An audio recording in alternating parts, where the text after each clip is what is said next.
La première fois que j'ai entendu parler de la foi qui déplace des montagnes, je me suis dit, je dois juste croire très très fort que c'est possible et je peux tout faire. Mais attends, je peux devenir un super-héros. Tu as sûrement déjà entendu parler de la définition de la foi ou même l'avoir déjà lu, celle dans Hébreu 11 qui dit la foi est une ferme assurance des choses que l'on espère et une démonstration de celles qu'on ne voit pas. Sans compter le nombre de sermons ou de prédications que tu as pu entendre sur ce sujet. Je ne sais pas pour toi, mais chaque fois que j'entends un message sur la foi, je me sens pompé. Jusqu'à ce que j'essaie de déplacer une montagne et que ça ne marche pas comme prévu. Bref, voyons le top 3 de ce que j'ai appris sur la foi. Ce n'est pas parce que c'est écrit dans la Bible, que tu l'as lu, que tu crois que c'est vrai, que ça veut dire que tu as la foi concernant ce que tu as lu. Wow, avant que tu me lances des cailloux, je m'explique. Romains 10, 17 dit, la foi vient de ce qu'on entend, et ce qu'on entend vient de la parole de Dieu. Ce qui implique que ce verset est constitué de deux parties. Premièrement, la foi vient de ce qu'on entend, de ce que tu entends. Et là, la question c'est, entendre qui? Je réponds tout de suite, entendre Dieu. Donc du coup, pour avoir la foi, il faut que tu puisses entendre. Et quand tu entends, maintenant tu peux avoir la foi.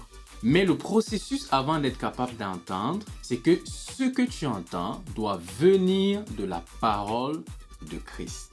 Donc, pour reformuler ou pour le mettre d'une façon plus simple, lorsque Christ parle et que tu entends, là, tu as la foi. Entendre Dieu, c'est pas sorcier, mais beaucoup de personnes ne maîtrisent pas le sujet. Mais ce que tu dois retenir, c'est que pour entendre Dieu, la première partie, c'est dans la Bible, parce que la Bible, c'est la parole de Christ. Tu peux aussi entendre Dieu par un homme, ou est-ce que Dieu lui donne un message te concernant, ou encore tu peux aussi entendre Dieu directement, soit qu'il parle dans ton esprit, ça peut être dans un rêve, ça peut être dans une vision, mais n'oublie surtout pas que chaque parole de Dieu va toujours être en accord avec la Bible. Donc, si tu veux développer ton écoute, tu dois davantage passer du temps dans la Bible, dans la parole de Christ. Et plus tu passes du temps, plus tu as la capacité d'entendre. Et plus tu as la capacité d'entendre, plus maintenant ta foi sera grande concernant le sujet. Parfois, ça prend du temps entre le moment où est-ce que tu entends la parole de Dieu te concernant et le moment où est-ce qu'elle s'accomplit. Exemple, Abraham, a.k.a. le père de la foi, qui avait reçu une promesse de Dieu qu'il allait avoir un héritier. Parce que, figure-toi qu'il avait 75 ans, sa femme un peu plus de 50, et ils n'avaient toujours pas d'enfant. Et là, Dieu lui dit, tu auras un héritier, je te promets un héritier. Et Abraham, il a entendu ça. Abraham, il a cru. Sauf qu'entre le moment où il entend la parole et le moment où il a un héritier venant de sa femme Sarah, il y a eu 25 années. Je ne te parle pas de 25 jours, ni de 25 minutes, encore moins de 25 mois. Je te parle de 25 longues années. Pense-y, ça peut prendre du temps. Maintenant, je ne veux pas que tu te décourages, que tu te dises que ouais, si Dieu me parle, puis que ça prend 25 ans, ça prend trop de temps.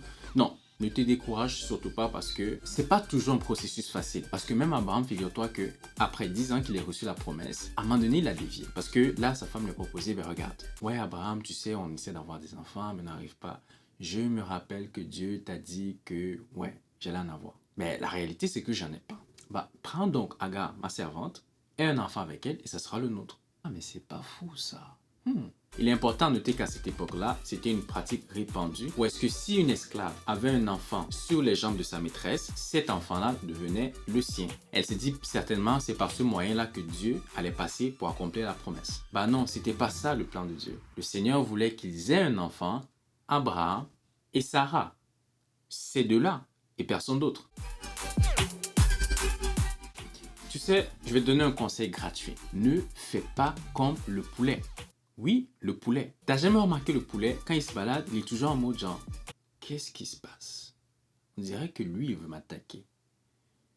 Ah, mais c'est bizarre, lui. Ça fait 2-3 fois qu'il se déplace dans le mauvais angle. Je le sens pas trop là, je le sens vraiment pas. Ce que j'essaie de te dire, c'est n'aie pas peur. Pose des actions parce que la foi a besoin que tu poses des actions. Une foi sans action, c'est une foi morte. Imagine-toi Abraham. Dieu lui dit, tu auras un héritier, ta femme et toi. Le type, il a plus de 70 ans, sa femme est pas trop loin derrière. On s'entend que la ménopause était passée là. C'était plus le genre, ouais, je suis pas sûr si j'y suis ou pas. La ménopause, elle y était. Elle avait laissé longtemps derrière. Mais on s'entend que les bébés, c'est pas la cigogne qui les emmène. Donc forcément, Abraham a dû lui dire, Sarah, ma femme, il faut faire ce que nous avons à faire. Ouais, mais Abraham a réfléchi. J'ai dépassé le stade de la ménopause. Non, Dieu l'a promis. Alors nous allons continuer parce que Dieu me l'a dit. La foi est toujours basée sur l'information que tu possèdes. Qu'est-ce que Dieu t'a dit? Il peut t'avoir parlé par quelqu'un, il peut t'avoir parlé dans ton cœur, il peut t'avoir parlé au travers d'un verset biblique. Mais le plus important, c'est qu'est-ce qu'il t'a dit? Et lorsqu'il t'a parlé, qu'est-ce que tu fais de ce qu'il t'a dit? Est-ce que tu t'assois, tu ne poses aucune action? Ou est-ce que, peu importe le danger, tu poses l'action selon ce qu'il t'a dit? Maintenant, j'aimerais te dire que peu importe ta circonstance, que tu as une difficulté au niveau de ta santé, de ta famille, de l'école, du travail, des projets de vie, ou même encore un voyage que tu veux faire, sache que Dieu peut le faire.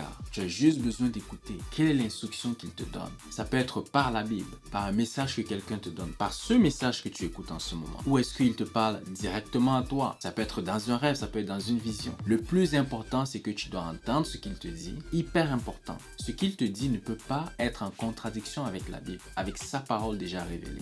Nourris-toi de la parole pour que ça te permette de l'entendre davantage. Permets-moi de prier une minute avec toi. Seigneur, je te rends grâce de toutes les personnes qui ont écouté cette vidéo. Seigneur, soutiens-les dans les projets qu'ils ont. Accorde-leur ta délivrance dans toute difficulté qu'ils ont. Ouvre leurs yeux, qu'ils voient le chemin qu'ils doivent prendre et donne-leur d'entendre davantage ta parole, afin qu'ils aient la foi par rapport à ce dont tu leur parles. Conduis-les et donne-leur du succès dans tout ce qu'ils entreprendront. Au nom de Jésus.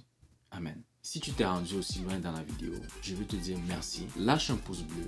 Surtout, abonne-toi et n'oublie pas de cliquer la petite cloche afin de rester informé de toutes les vidéos que nous allons sortir. Et crois-moi, on en a beaucoup d'autres qui s'en viennent.